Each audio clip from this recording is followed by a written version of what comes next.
Good morning students.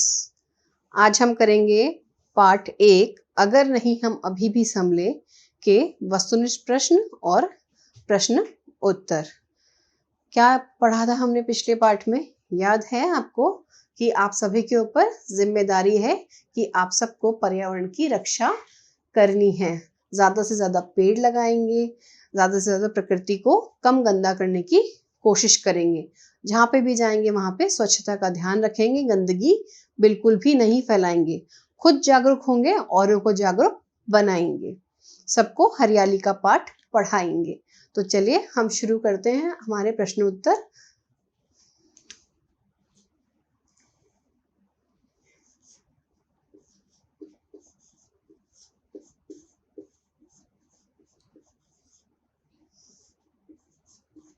वस्तुनिष्ठ प्रश्न। प्रश्न 1, सही विकल्प पर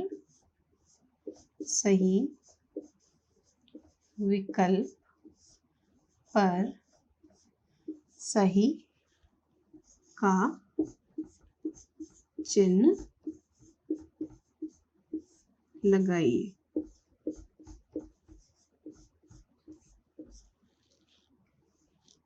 क क्या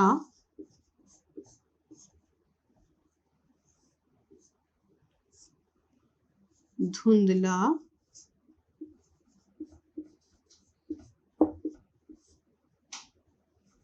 हो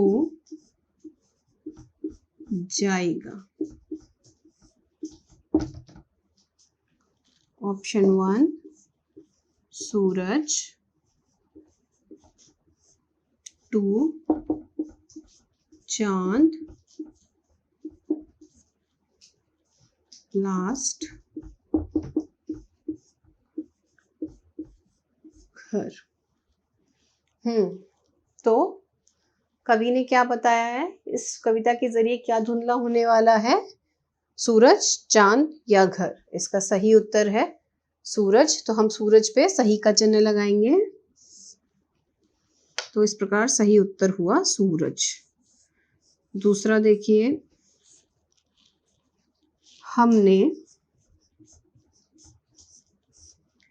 किसकी काया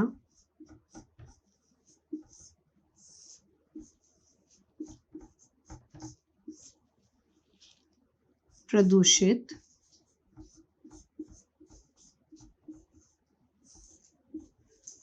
कर दी है?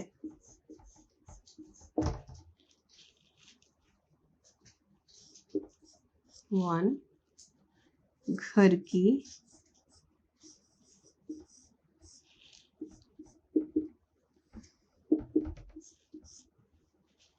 गगन की, गगन की अर्थात आसमान की, और तीसरा है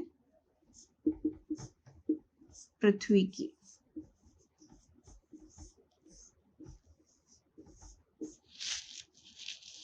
हमने किसकी काया प्रदूषित कर दी है? तो किसकी काया प्रदूषित हो रही है? हमारी बुरी आदतों से, हमारे स्वार्थ से।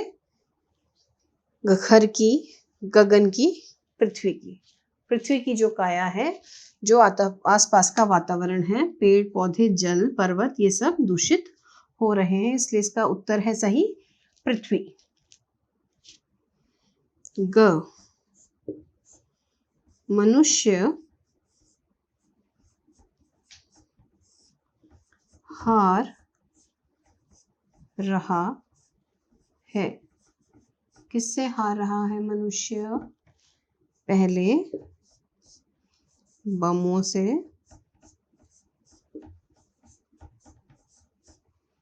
दूसरा खेल से,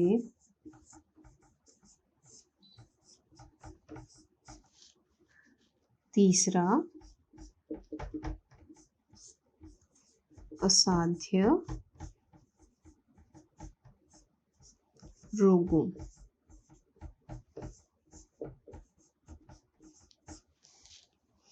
तो कवि किससे हारने की बात कर रहे हैं? बमों से, खेल से या असाध्य रोगों से? हमारे बस में क्या नहीं है? रोग जो अभी तक लाइलाज हैं, जिनका कोई इलाज नहीं मिल सका है, ऐसे रोगों से व्यक्ति हार रहा है। तो इसका सही उत्तर है असाध्य रोग। चलिए एक बार दोबारा देखते हैं। क्या धुंधला हो जाएगा? सूरज धुंधला हो जाएगा। हमने किसकी काया प्रदूषित कर दी है? हमने पृथ्वी की काया प्रदूषित कर दी है। मनुष्य हार रहा है असाध्य रोगों से। इस प्रकार हमारे ये जो सही विकल्प वाले प्रश्न उत्तर हैं ये खत्म हुए। अब हम करेंगे प्रश्न 2, कविता की पंक्तियां पूरी कीजिए। प्रश्न 2, कविता की पंक्तियां पूरी कीजिए।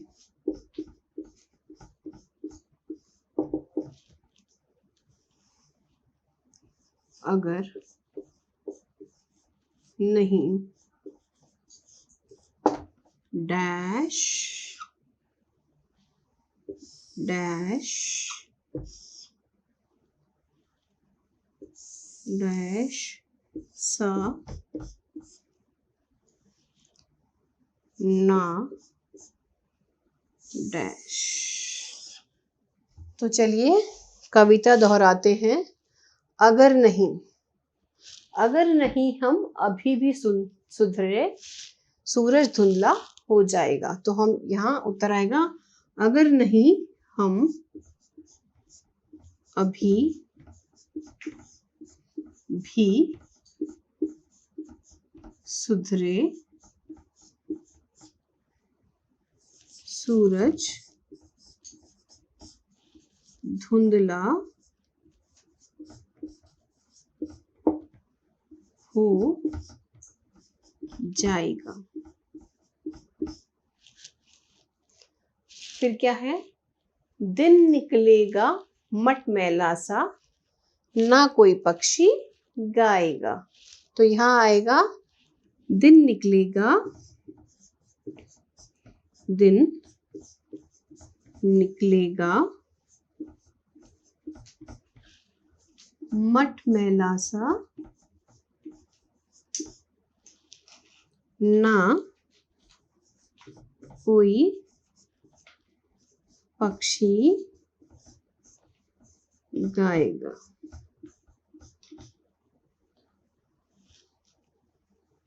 चलिए एक बार फिर देखते हैं।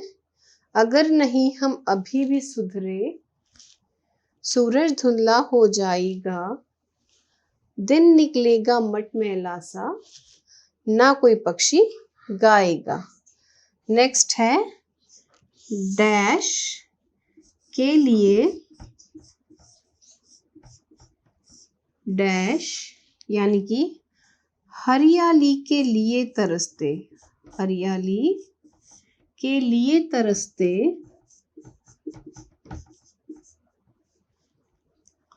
नयन डैश हमारे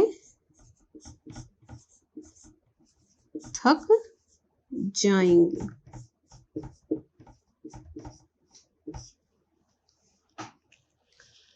अगर नहीं हम अभी भी सुधरे, सूरज धुंधला हो जाएगा, दिन निकलेगा मटमैला सा, ना कोई पक्षी गाएगा, हरियाली के लिए तरसते नयन हमारे थक जाएंगे। हमारा प्रश्न 2 पूरा हुआ। अब करते हैं प्रश्न 3। प्रश्न 3,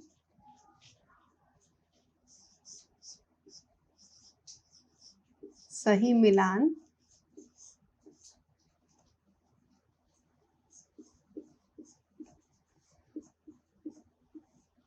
कीजिए।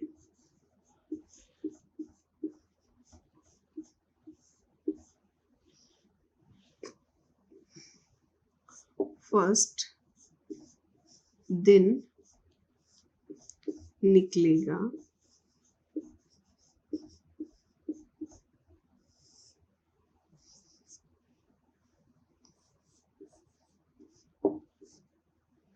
नयन हमारे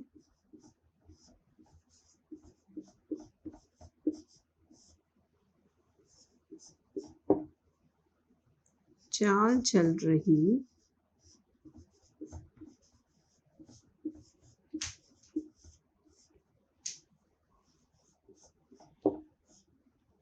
गायब हैं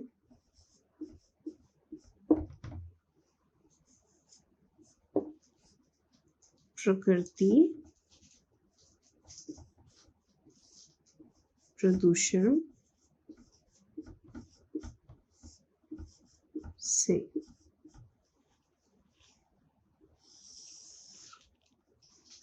अजब अनूठी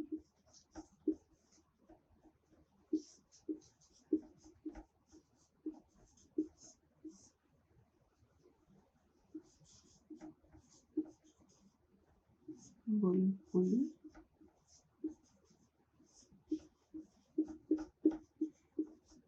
गौरैया मटमैला सा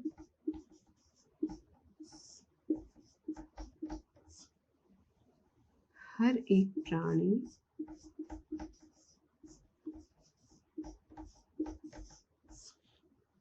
और थक जाएंगे। चलिए तो देखिए, दिन निकलेगा, अजब अनूठी, बुलबुल गौरैया, मटमैला सा हर एक प्राणी थक जाएंगे। क्या लग रहा है सही उत्तर? मटमैला सा। दिन निकलेगा मटमैला सा, तो यहां हम लिख देंगे क। नयन हमारे क्या? नयन हमारे क्या? अजब अनूठी, बुलबुल गौरैया, हर एक प्राणी थक जाएंगे। नयन हमारे थक जाएंगे, तो यहां हम लिखेंगे ख। चाल चल रही, कौन चाल चल रहा है? बुलबुल गौरैया? नहीं। हर एक प्राणी? नहीं। पृथ्वी चाल चल रही है, अजब अनूठी। चाल चल रही है अजब अनूठी, तो यहां पर ग आएगा। फिर है गायब है। गायब कौन है? कौन गायब हो रहा है? प्राणी गायब हो रहे हैं कि बुलबुल गौरैया? पर्यावरण स्वच्छ नहीं है, पक्षियों के लिए रहने के लिए स्थान नहीं है, इसलिए गायब है बुलबुल गौरैया, तो हम लिखेंगे यहाँ पर घ। और लास्ट में बचता है प्रकृति प्रदूषण से हर एक प्राणी को क्या है? दुख है, इसलिए इसका ऑप्शन ये है ड। तो दोबारा देखेंगे, दिन निकलेगा मटमैला सा, नयन हमारे थक जाएंगे, चाल चल रही अजब अनूठी, गायब है बुलबुल गौरैया, और प्रकृति के प्रदूषण से हर एक प्राणी। प्रश्न 4, निम्नलिखित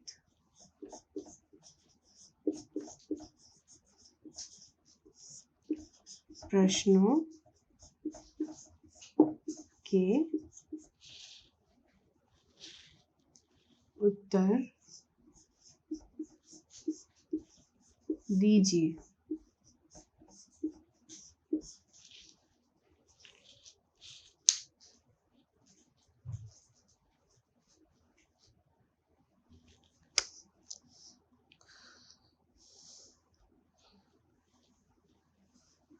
नदियों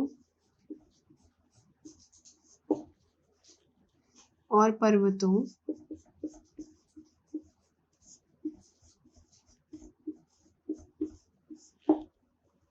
पर प्रदूषण का क्या प्रभाव? नदियों और पर्वतों पर प्रदूषण के क्या प्रभाव दिख रहे हैं। उत्तर बढ़ता प्रदूषण प्रकृति के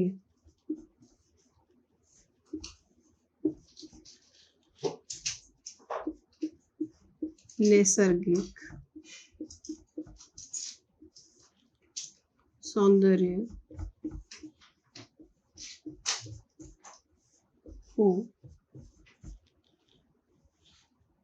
छीन रहा है। कल कल बहती नदियां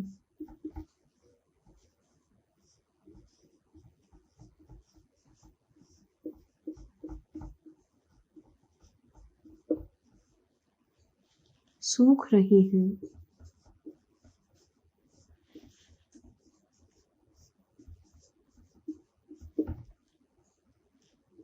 जिससे मानव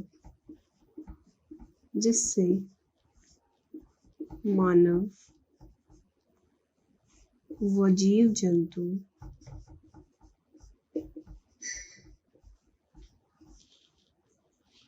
हर कोई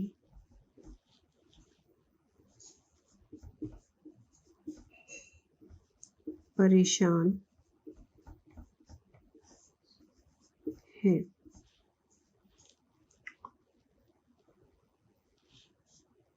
इसी प्रकार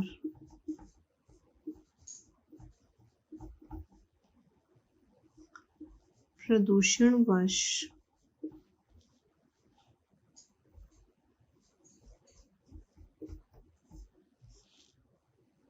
ना अच्छी वर्षा होती है,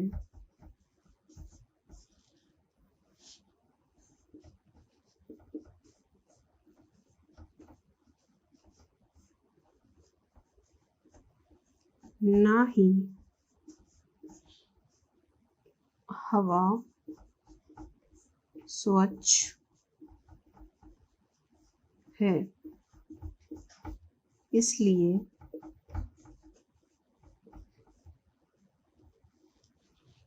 पर्वतों पर उगने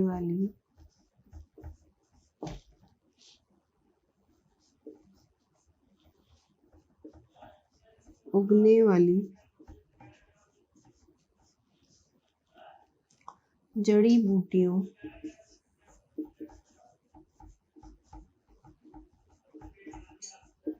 का भी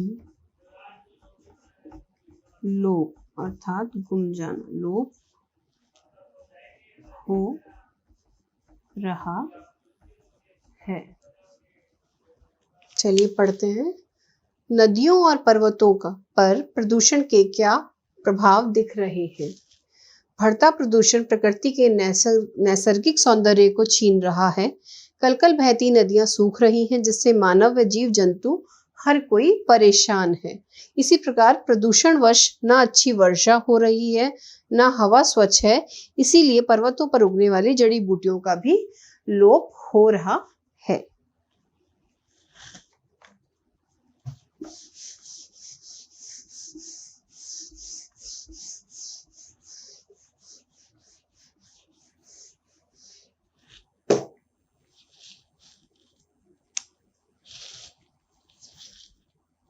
प्रश्न 2, किन किन पक्षियों का उल्लेख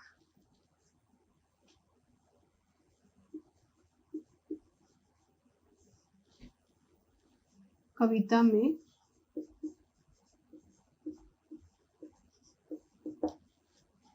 किया गया है।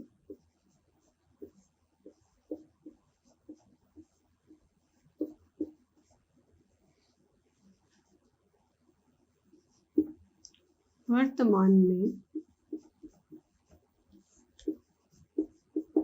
उनकी क्या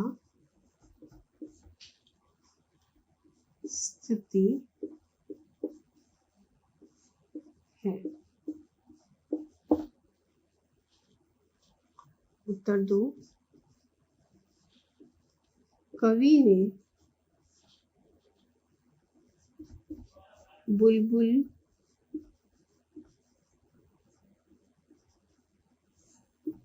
गौरैया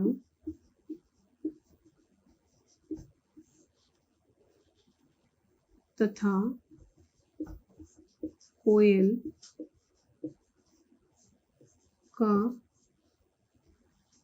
जिक्र अपनी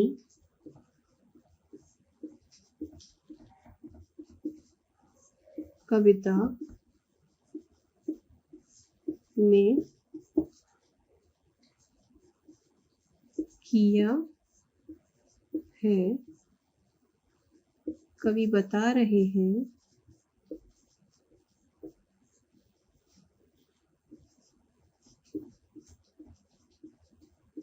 कि बुलबुल गौरैया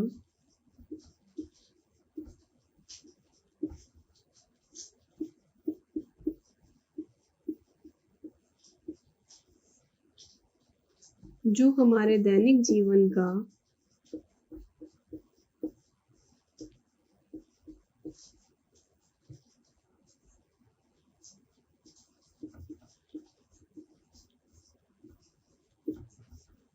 हिस्सा थी, वे अब गायब हैं तथा कोयल की वाणी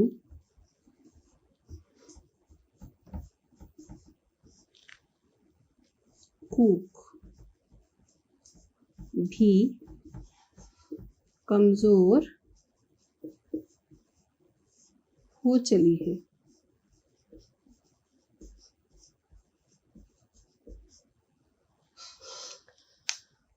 किन किन पक्षियों का उल्लेख कविता में कवि ने किया है तथा वर्तमान में उनकी क्या स्थिति है?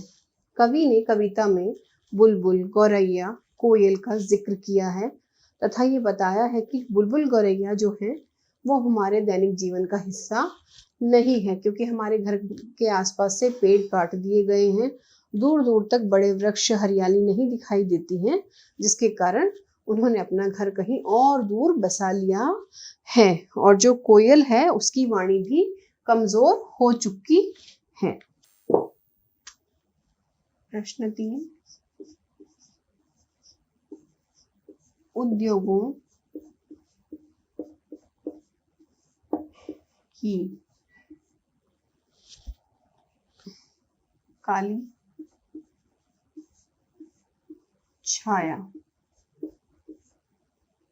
कहाँ तक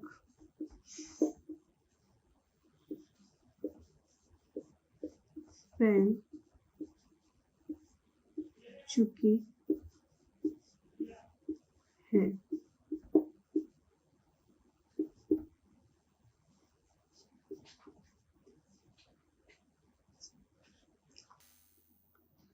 कवि बताना चाह रहे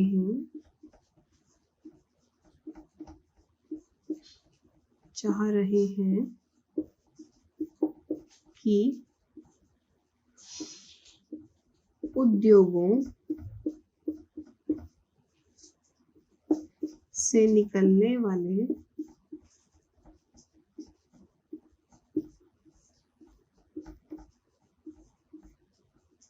धुएं से आसमान तक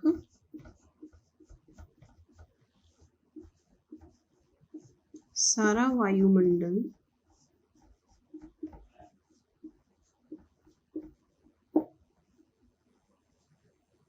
प्रदूषित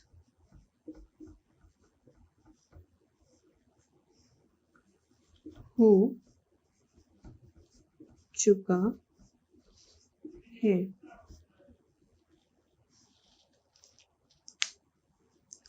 उद्योगों की काली छाया कहाँ तक फैल चुकी है?